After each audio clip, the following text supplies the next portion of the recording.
I'm Art Fleming, here at the Rotunda in Dearborn, Michigan. And I'd like you to listen in and look over the shoulders of some 100 safety experts from all over the country who are about to arrive here for an unusual safety forum. Some time ago, Cornell University established a research center devoted to safety in transportation. And one of their prime concerns has been auto crash injuries and what could be done to prevent or at least lessen them. This year, something is being done. Something resulting from this research, something practical, something available to us, the public. A very real forward step is being taken in the automobile industry. But right now, here come the safety experts, so let's go along with them and learn about it.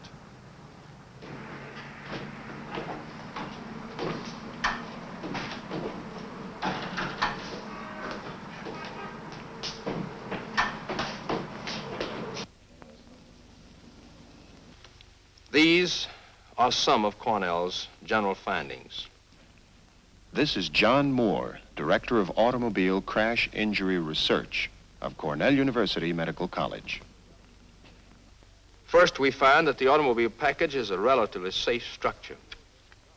Our data indicate that ejection from the car more than doubles the risk of moderate through fatal grades of injury.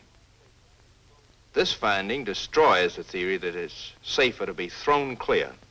About 40% of all the injured drivers are hurt by the steering wheel assembly. Approximately 38% of the passengers in the right and center front seats are injured by the instrument panel in these injury-producing accidents. 4% of the individuals seated in the front in injury-producing accidents are hurt when they strike the rearview mirror. Now to the laboratory to meet Alex L. Haynes, executive engineer of the Ford Motor Company. Consider an accident 45 miles per hour at the moment of impact. The unrestrained driver... Unrestrained driver? What do you mean by that? That's the driver who does not use a belt. He's not tied down to the structure of the car. The unrestrained driver, he's traveling as a projectile through the car at 45 miles per hour. That's the original speed of the car. The car is slowing down during this time, and the wheel part of the car is traveling perhaps 33 miles per hour. The relative speed. Relative speed, now that's a new term. Yeah, that's the difference between the speed of the driver's chest and the speed of the steering wheel. 45 minus 33, 12 miles per hour. So in other words, the driver is going at a faster rate of speed than the car itself. Yeah, that's exactly right. Now, this pendulum here, you see, this weighs about the average weight of a driver, 167 pounds. We're going to swing this into the steering wheel here at 15 miles per hour. Right. Lift up the hoist, please, and let's step back. All right.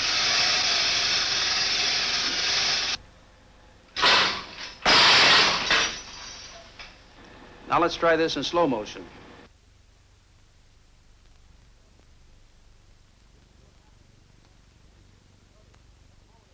This is what happens to a conventional wheel. Notice, at the moment of impact, the rim breaks away, and the full weight of the driver's chest, of the driver actually, is carried by this small area over this hub. This becomes a lethal instrument. It's a spear. That's what hurts the driver. We literally tried hundreds of different types of wheels before we arrived at the one that was acceptable. Let's see what happens.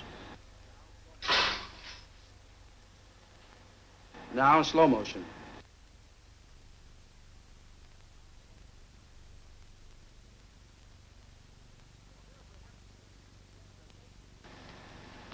Well, here's what happened to this wheel. This is our safety wheel. The driver's chest struck this rim, and then the whole weight of the driver was carried by this rim and spoke combination, and it absorbed energy as the spokes bent and yielded out of the way. But notice the important thing. The driver's chest never did strike this hub, the small area of the hub. That's important. All right, now, what would happen to a driver who is wearing a safety belt? Well, then the condition would be even better, because then the driver's chest would only be carrying 1/3 to 1/2 of the driver's weight, because the rest of the driver, or the lower part of his body, would be carried by the floor structure through the belt. Here's a door with a safety door latch. Try this. Pull this door now.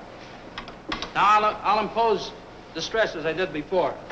Pull. Why, it doesn't open at all. All right, now open it as you would a regular door. Well, what did that? Well, the safety door latch. This rotor engages behind the lock plate on the striker element of the lock. It engages like this. It keeps the pillar from springing away from the door. Now tell me, how is all this research we've seen here today applied in practical use? Come with me.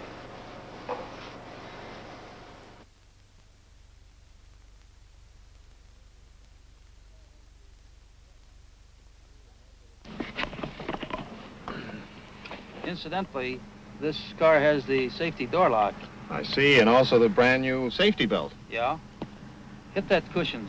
Punch that cushion, will you? That instrument panel. Punch it hard. That's it. That's our crash padding that we have on our instrument panels. And also the cushioning on the sun visor. Yes, that's right. Take a look at that safety rear view mirror. All right. Let's see, the new steering wheel also. Yeah. This automobile has everything. Yeah, it has the new devices, the so-called safety devices. Now let's see how these devices actually work in a staged and controlled, a real controlled crash. All let's right. Go on. Are we ready? Okay, Dick, let's go.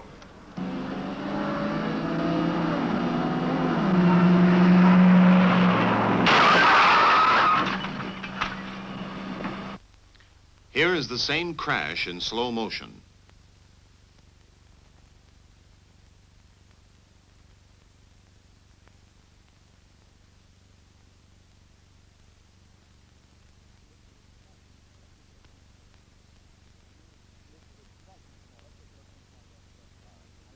This is the crashing car. Let's take a look inside that car. All right. I noticed that fire dummy, too, has his head on the dashboard. Yes, and this new type cushioning on that dashboard probably reduced the injury on this dummy, and also it reduced the facial lacerations that usually occurs in this type of accident. I see. And notice this wheel. Uh-huh. This wheel probably saved the dummy's chest and probably saved the dummy from severe injury because of the recessed hub. Notice that. That's very interesting. You know, with all this wreckage here, I'm going to try this door, see if it opens and closes. It opens all right. And it closes very well, too. You know, I'm very impressed with all the work being done on automobile crash safety. Yes, we think we've made a good beginning. There's still a lot of work to be done, and of course we intend to continue. But there's still one thing I'd like you to see this afternoon. Let's go over to the Starling Rotunda, and let's see what's over there. Fine. This must be an important announcement because Henry Ford II is addressing the group himself. We at Ford Motor Company feel a particular gratitude to the Automobile Crash Injury Research Project of Cornell University Medical College.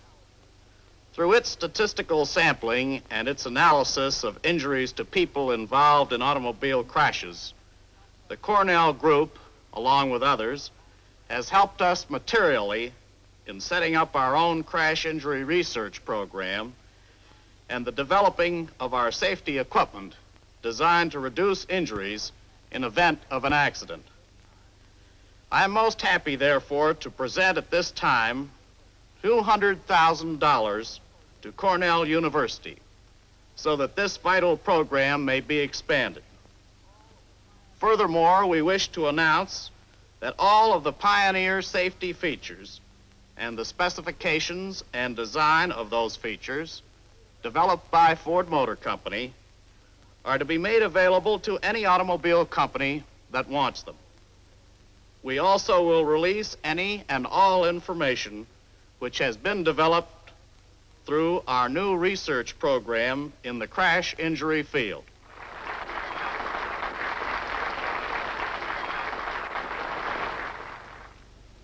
And such is our report for this year on what is being done here.